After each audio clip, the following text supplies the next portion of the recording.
Ang papa ko ay namatay sa isang pasilyo na walang bintana. Ang lalaking sumira sa kanya, si Vikram Rathore. 5 taon akong naghanda para sa paghihiganti. Pero sa unang hakbang pa lang, mali na ang target. Mira Joshi, MBA mula Piri. Financial consultant. Tandaan ang cover story.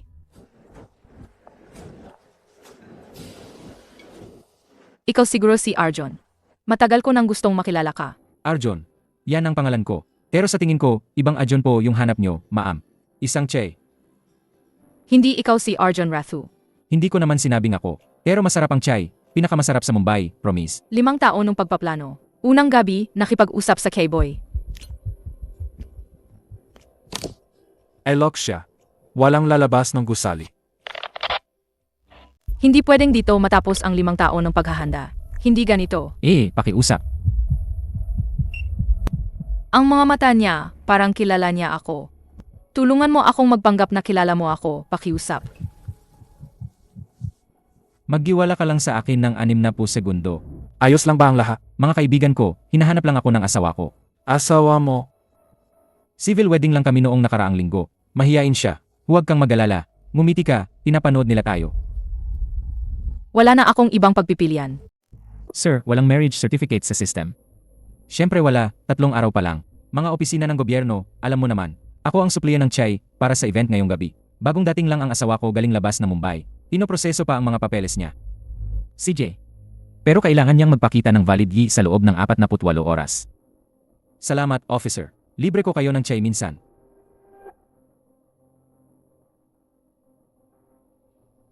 Isang K-boy? Bakit ang kalmado niya? Paano mo? Mukhang kailangan mo ng chai. Mainit na ginger chai. Kailan niya inihanda yan? Salamat. May utang ako sa'yo. Mira Joshi, o dapat kong itanong, sino ka talaga? Anong ibig mong sabihin? Naloob ng AI system ng Rathore Group ang mukha mo. Ngayong gabi, paglabas mo sa eskinita na to, mahanap ka nila sa loob ng 24 oras. Nakuha na nila ang mukha ko. Civil Wedding Paper Shield. Ang legal na asawa ay lumilikha ng bagong layer ng pagkakakilanlan. Nalilito nito ang kanilang tracking algorithm. Ano ang gusto mo sa akin? Isang bagay, sabihin mo sa akin kung ano talaga ang habol mo. Paghihiganti. Gusto kong sirain si Vikram Rathore. Pareho tayo, MRS Singh. Pakakasalan ang isang K-boy? Papa, hindi ka maniniwala sa groom na to. Tinatanggap mo ba siya bilang iyong legal na asawa? Opo. Nang sabihin niyang opo, hindi ito naramdaman na pag-arte. Rathore Intelligence Network. Sino ba talaga ang asawa ko?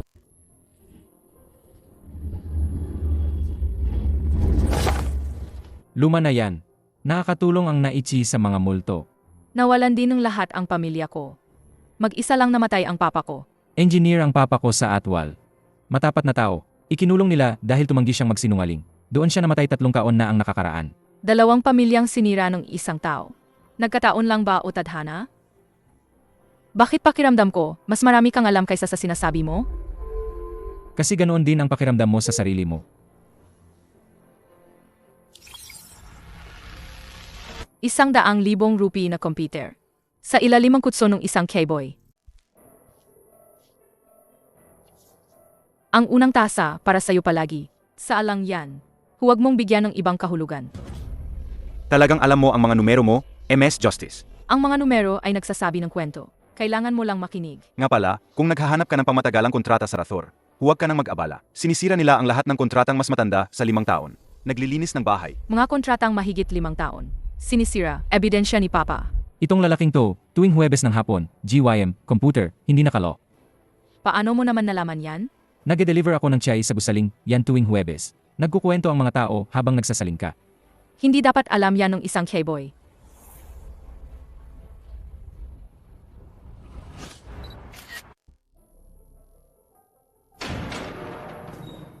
Tatlong oras, umasok siya bilang isang tao. Lumabas siya bilang iba. Hindi mo naman kailangang gawin yon. Ang alin? Magpanggap na may pakialam. Sino nagsabing nagpapanggap ako? Sharma Acquisition Full Chain. Alam niya lahat tungkol sa kumpanya ng papa ko. Mula pa sa simula, alam na niya. Nakita ko ang mga files mo. Sharma Acquisition Full Chain Talk. May isa ka pang sikreto, di ba? Ako si Yar Sharma. Ang papa ko ay si EJ Sharma. Alam ko, Alam mo to sa buong panahong yon? kailangan ko ang tiwala mo bago ko mahingi ang susi. Pasensya na. Pero pareho tayo ng kalaban. Sabi niya, alam ko. Mula pa sa simula, alam na niya lahat. 3 taon ko nang binabantayan ang sistema nila. Nung gabing nagkita tayo, nakita kong lumabas ang mukha mo sa mga alerto nila. Nasa Chai Station na ako nung pumasok ka.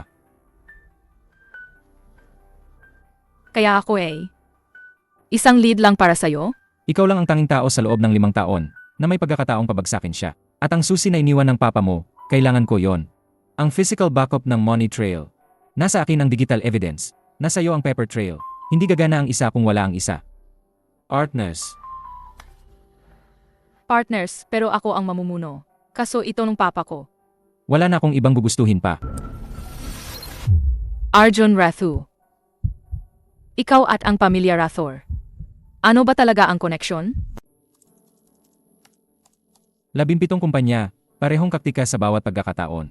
Supply chain muna. Putulin sila. Ekeng ebidensya pangalawa, gumawa ng legal na krisis.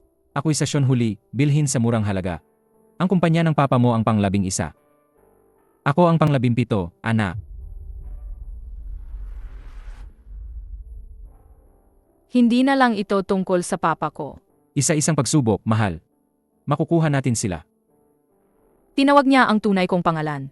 Ngayon lang may cinnamon, kalahating kutsara. Pangatlong tasa, eksaktong tulad ni papa. Hindi ikaw ang unang taong pumunta sa Mumbai na may peking pangalan at nag-imbestiga kay Rathor. Ang huli ay nasa kulungan ngayon. Nag-iwan siya ng kay na may note. Parang asawang papasok sa trabaho. Ikaw ang Che boy. Tingnan mo ako. Hindi tugma ang mga kamay mo sa kwento mo. Business partner ko siya. Ang tindahan ng kay ay racket lang. Narito ang aming incorporation papers. Joshi Singh Consulting Yari Team. Isang consultant at isang chai boy. Kakaibang partnership. Sa Mumbai, lahat may racket. Magkikita ulit tayo. Di mo naman kailangang kumunta. Partners, di ba? Si Masalato, ang trace mo sa Athor Security Subnet. Kailangan kong burahin ang logs sa loob ng 30 minuto. At ipatch mo ako sa financial backup server nila. Ayoko nang maglaro ng mali. Nang tumawag siya, nawala ang chihuahua. Di ka lang basta chihuahua, di ba? Hindi naman talaga. Mas malapit na si Gabel ngayon.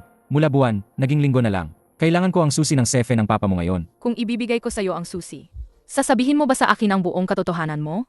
Lahat? Magdagdag ng kalahating kutsarang cinnamon sa pangatlong tasa. Malinaw na nakasulat sa journal ni Papa. Tinuruan ka ng papa ko kung paano gumawa ng kay? Ang nanay mo ang private cook niya. Ang papa mo lang ang tanging taong nagtrato sa nanay ko na parang pamilya. Siya mismo ang nagturo sa akin ng recipe. Pangatlong tasa, kalahating kusarang cinnamon. Namatay siyang mag-isa. Sa isang pasilyo, walang tao. Wag mo akong pagsisihin dito. Ang safe ay nasa Sharma Mansion. Napag-ari na ngayon ni Rathor. At gigibain nila yan sa susunod na buwan. Itong pinto na to. Dito ako nagtatago dati. Kapag naglalaro kami ni Papa ng hide and seek. Patay na ang mga kamera. May 20 minuto tayo. Password. Isa na lang ang TRY natin. 140,387. Bumukas. Huwag mong hayaang laminin ka ng galit. Pero laging hayaang lumabas ang katotohanan. Mabuting tao si Papa, Dea. Mabuti siya. At pinatay nila siya. Sinusubaybayan ni Gabi ang security logs. May 48 oras tayo para ilipat lahat ng ebidensya.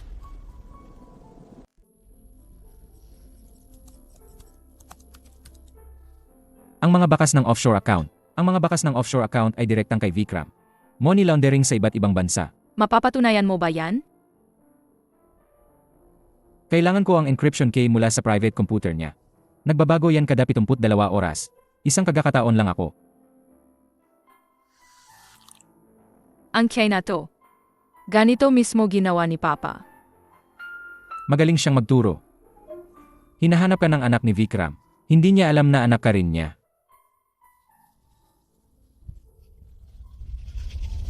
Ang Q3 logistics costs nyo ay 23% na mas mataas sa market average. Maipapakita ko sa iyo kung saan nagle-leak ang pera. Kung bibigyan mo ako ng access sa buong ledger. Impresibo. May autorisasyon ka. Sir, arestuhin ba natin siya? Hindi. Tingnan natin kung sino ang nasa likod niya. Ang isdang ganito kalaki ay hindi lumalanggoy ng mag-isa. Ang consulting fee na to. Pareho ng shell company pattern sa kaso ng papa ko. Hindi nakakalimot na mukha si Kabir Khan kung hinahabol ka niya. Tingnan natin kung sino ang may mas matibay na pasensya. Hindi ako himihingi ng permiso sa'yo.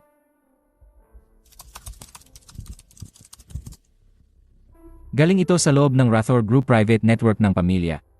Sino ba to? Bakit tayo tinutulungan niya? Kasi galing ang message sa private Wi-Fi ng Rathor Group Family's private Wi-Fi. May nagmamanman sa loob ng bahay ni Vikram.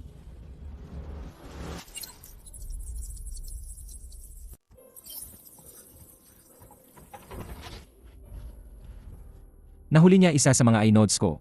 Matrace ni Kabir to sa Harmala. Kailangan nating ilipat ang equipment ngayon. Magagamit ko ang logistics para makapasok sa Rodal AQ sa susunod na linggo maglagay ng physical backdoor sa internal terminal nila. Masyadong delikado yan nandoon si Kabir. Wala tayong choice. Minsan iniisip ko, kung hindi ko nalaman ang tungkol sa papa ko, nagtitinda pa rin ba ako ng chai sa isang tahimik na lugar? Pwede ka pa ring umalis. Ang pag-alis ay privilege ng mga buhay. Namatay ang papa ko sa kulungan. Hindi siya makakapag-alis. Tunay ang pagod niya. Sa unang pagkakataon, gusto kong bitawan niya to. Anak ng lalaking to. Nasaan siya ngayon? Hindi ko po alam, sir. Kung kukunin niya ang sahod niya, tawagan mo ako. Ang vintage na to ay mula sa Nashiki Valley. Hindi gaanong kilala pero napakasarap. May maganda kang panlasa, Miss Joshi. Narinig ko na naghahanda si MR Rathor para sa taunang audit. Siguradong nakaka-stress yan. Nililinis ng boss ang mga lumang account. Sobrang kinakabahan nitong mga nakaraang araw. Narinig ko na ikaw ang bagong bituin sa logistics division ko. Masyado namang mapagbigay, MR Rathor. Nagbabasa lang ako ng balance sheets. Ang apelidong Joshi ay bihira sa Mumbai. Saan ka galing? Piri, maliit na bayan. Iba sa malaking syudad. Tama. Welcome sa Mumbai, MRS Joshi. Nakaharap ko siya. Pagkatapos ng 5 taon ng galit, 5 taon ang inabot para matuto akong wag manginig.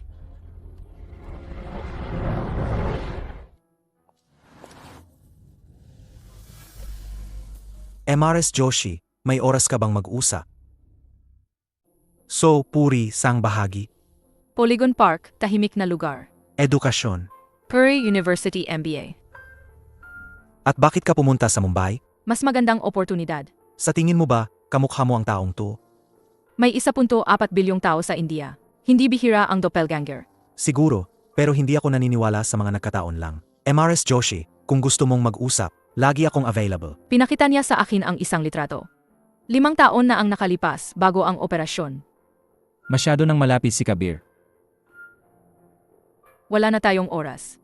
Kailangan nating kumilos bago makakuha si Kabir ng matibay na ebidensya. Hindi na ako humihingi ng permiso. Sinasabi ko sa iyo ang plano. Papasok tayo sa Rathor AQ sa susunod na linggo habang may cross-department meeting. Pwedeng makilala ang mukha mo. Kung ganun, magtatago ako. Sasama ka sa akin. Kung papasok ka, sasama ako. Kailangan mo na mag-crack ng firewall in real time. Ang mukha mo, Hindi sa ganito. Rohan Deshmukh, IT contractor. Bagong mukha, malinis ang record. baliw ka. Pero Sage, gawin natin to. Server room B2, 18 minuto bago ang security rotation. Tara, bilis. Halika, halika. Malapit na, malapit na. Nakuha ko. Nagawa natin. Nagawa natin. Ginagawa na naman niya. Parehong shell companies. Parehong playbook. Isang pharmaceutical company naman ngayon. Kung ganun, pipigilan natin siya. Bago ang shareholder meeting.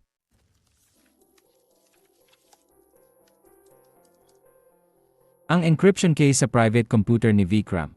Kung wala yun, hindi natin ma-unlock ang core criminal directive chain. Makukuha mo ba? Nakuha ko ang generation algorithm. Pero kailangan ko ng seed value mula sa physical encryption token sa opisina ni Vikram. Opisina niya? Ang pinaka-secure na lugar sa building? Vikram, kaibigan kita. Hindi ko maintindihan kung bakit. Kung may konsensya ka pa, Pakiusap, itigil mo na. Sinulat niya to 1 linggo bago siya mamatay. Sinabi sa akin ng nanay ko, dati magkaibigan sina Vikram at EJ noong college. Nagsimula sila ng negosyo ng magkasama. Tapos, pinili ni Vikram ang ibang landas. Magkaibigan na naging magkaaway. At tayo ang mga anak na nagbabayad ng presyo. Ang seed token ay nasa kanang drawer ng desk niya. Isang chance lang ang makukuha mo. Gagawa ako ng gulo sa gabi bago ang shareholder meeting para bigyan ka ng oras. Insider. Sino tong taong to? Ang taong to ay nasa loob ng Terra 3 residence, nakatira sa ilalim ng bubong ni Vikram. Sino kaya yon? Si Vikram. Ang biological papa ko. Ano? Ang mama ko, si Varathi. Kasama niya si Vikram bago niya pinakasalan ng papa ko. Anak niya ako. Alam mo? Buong oras na to, alam mong anak ka niya? Hindi, kakalabas ko lang. Kung ganun, bakit ka pa nandito? Bakit hindi ka pa bumalik sa kanya? Dahil pinili kita. Pinili ko ang papa ko na namatay sa kulungan. Pinili ko siya. Ikaw? O naghihintay ka lang tamang pagkakataon para umuwi sa papa mo? Ito si Arjun Singh Rathod. Sabihin mo kay Vikram, uwi na ang nawawalan niyang tagapagmana. Babalik ka sa kanya pagkatapos ng lahat? Dia, makinig ka sa akin. Huwag mo akong tawaging ganyan. Papasok ako para makuha ang ebidensya. Mula sa kabilang panig. Uwi ka sa papa mo. Hindi ko na alam kung sino ka.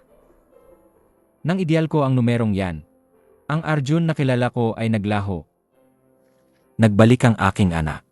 Nagkapatuloy ang lahi ng Rathor. Kumusta, Papa? Namiss mo ba ako? Maligayang pagdating sa bahay, anak. Ang imperyo ay sayo para manahin. Ikinagagalak ko, Papa. Saan ako magsisimula? Bantayan mo siya sa bawat galaw.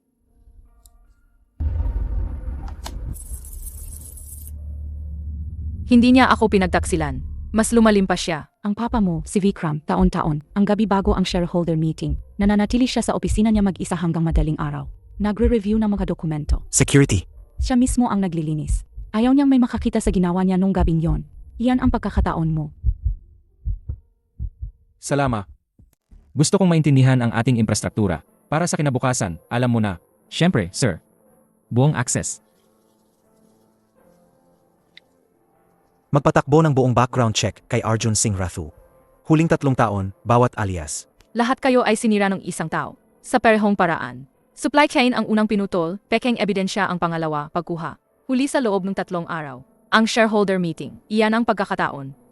Kung handa ka, may paraan ako para ilabas ang katotohanan. Hindi ka na sana bumalik. Nilala mo ng lugar na to ang mga tao. Ma, bumalik ako para tapusin to.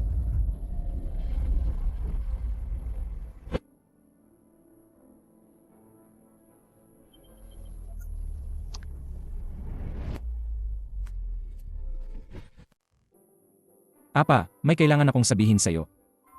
3 taon na ang nakalipas. Umalis ako dahil may nagsabi sa akin ng mga bagay tungkol sa'yo, mga tsismis. 3 taon akong nag-imbestiga. Lahat yon ay kasinungalingan. Sino ang nagsabi sa'yo ng mga tsismis na yan? Mga taong gustong paghiwalayin tayo. Nagtagumpay sila. Sa simula, pero may nakita akong totoo. May umaatake sa ating mga sistema. Mula sa dark web, isang hacker na tinatawag na Masala. Bumalik ako, bahagyang para tulungan kang hanapin sila. Hanapin si Masala, dalhin mo sakin ang ulo niya. Tapos na po.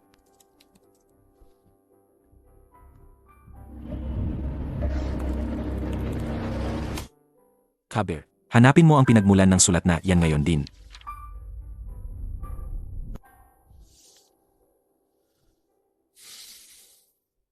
Sir, nakalockdown po ang lugar na to. Lahat ng non-core personnel, pinalabas na. Utos ni MR Rathor. Ay, syempre. Pag-iingat ni Papa. Naiintindihan ko.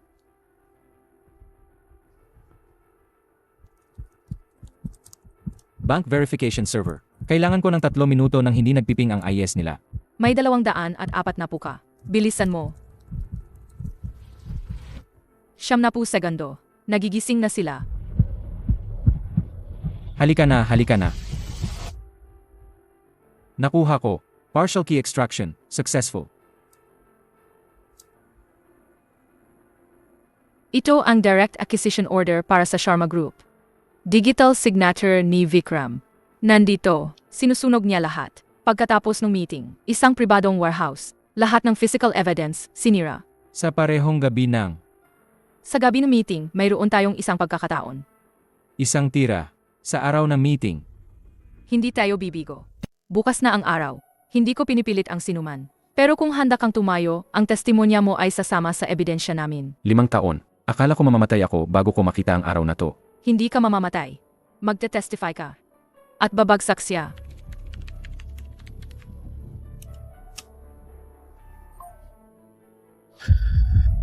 Pagkatapos ng bukas, kahit anong mangyari, ang unang tiyay, para sa'yo palagi. Bumalik kang buhay. Hindi na ako pwedeng magtago. Galing to sa pribadong desk ni Vikram. Ang pirma niyang utos para sirain ang ebidensya. Address ng warehouse, listahan ng dokumento, lahat. Bukas, kasama mo ako.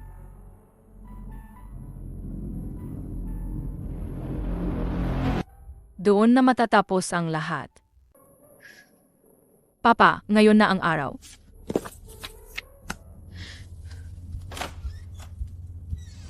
Ngayong taon, mas matatag ang Rathor Group kaysa dati. At ngayon, isang espesyal na anunsyo. Arjun, anak ko, umakyat ka rito. Sabihin mo sa mga taong ito, ikaw ang magkapatuloy ng legasya ng Rathor. Mga ginang Ginoo, bago ko tanggapin ang anuman, kailangan ko kayong kwentuhan. Isang kwento tungkol sa kung ano talaga ang kumpanyang ito. Tungkol sa 17 kumpanyang sinira nito. Tungkol sa mga pamilyang winasak nito. Patayin ang projection ngayon. Hindi mo kaya. Sinigurado ko yan. Hindi Mira Joshi ang pangalan ko. Ako si Desh Sharma. Anak ni EJ Sharma. 5 taon na ang nakalipas. Sinira ni Vikram Rathore ang pamilya ko at pinatay ang papa ko. Ngayon, narito ang katotohanan. Rajesh Meni, dating CA ng Sharma Group. May testimonya ako. Pwede akong maging saksi. Nasa akin ang lahat ng internal security records. Ipinagkanulo mo ang sarili mong dugo. Sinira mo ang 2 ama. Ang tunay kong papa. At ang lalaking nagturo sa akin gumawa ng tiyay. Ngayon, dumating ang mga anak nila para maningil. Ang impeyong ito ay akin.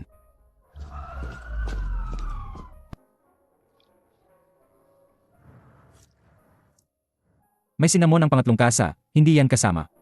Imposible ka talaga.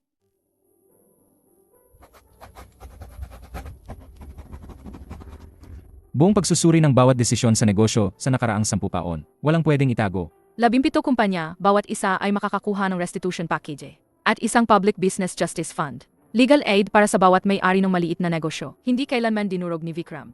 Ikaw ang magdidisenyo niyan. Ikaw ang magkapatupad niyan. Pangalan mo ang ilalagay, hindi akin. Magkaibigan kayo ng papa ko. Bakit mo siya pinagtaksilan? Dahil mas magaling ang papa mo kaysa sa akin. Pinili niya ang tamang daan. Pinili ko ang shortcut, at pagkatapos nyon, hindi na ako nakahinto. Bawat krimen ay nangailangan ng isa pa para kakpan. Bawat kasinungalingan ay nangailangan ng mas malaking kasinungalingan. Sabi ng papa ko, wag mong hayaang laminin ka ng galit na yan. Hindi ko hahayaan, pero hindi kita mapapatawad. Gaano man kalayo ang lakarin natin. Ang pagkakaibigan ay laging nagsisimula sa isang kasa ng tiyay. Siguro hindi lang ito tungkol sa galit. Siguro, tungkol ito sa pagkawala. Ikaw ang miss. Ibinaba na naman yan ng lalaking yon. Isang lalaking gumagawa ng napakasarap na cake. Para sa mga papa natin, mas maganda sana ang nararapat sa kanila. Tama. Mula pa noong gabing yon sa party, nung sinabi mo magkunwari kang kilala mo ako, hindi ko na kailangang magkunwari. Kilala na kita, mahal. At kilala pa rin kita ngayon. Hindi mo ito pipirmahan. Hindi ko ito pipirmahan. Maliban kung gusto mo. Gusto mo ba? Kahit kaunti, hindi. Malinis na ang pangalan ng papa ko. Iyon lang ang gusto ko.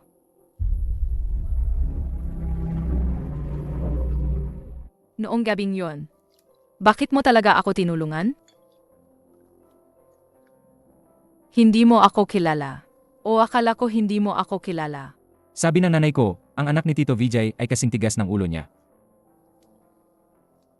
Nang makita ko ang isang matigas ang ulo na babae na nasa gulo sa isang party. Alam kong ikaw yon. Kaya tinulungan mo ako dahil sa nanay ko? Tinulungan kita dahil sa sandaling yon, alam ko. Ano man ang gagawin mo. Gusto kong tumayo sa tabi mo. Alam mo, 5 taon akong nagplano ng paghihiganti. Pero ang paghihiganti ay nagbigay sa akin ng higit pa sa inaakala ko. Tulad ng ano?